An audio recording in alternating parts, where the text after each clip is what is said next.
భగవద్గీతలోని అర్జున విషాదయోగంలోని 2వ శ్లోకం సంజయ ఉవాచ దృష్టూతు పాండవానీకం ప్యూఢం దుర్యోధనాస్తదా ఆచార్యముపసంగమ్య రాజా వచనమాబ్రవీత్. ఈ శ్లోకం యొక్క భావం సంజయుడు ఇలా చెప్తున్నాడు.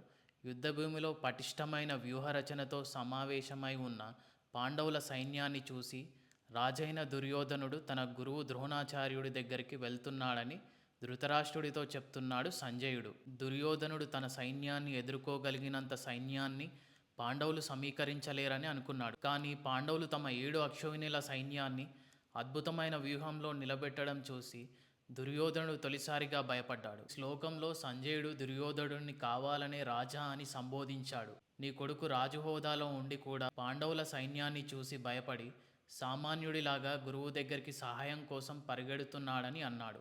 ఈ శ్లోకం యొక్క సారాంశం, మన దగ్గర ఎంత పవర్ ఉన్నది ముఖ్యం కాదు, మనం ఎంత క్రమశిక్షణతో ఉన్నామనేదే ముఖ్యం.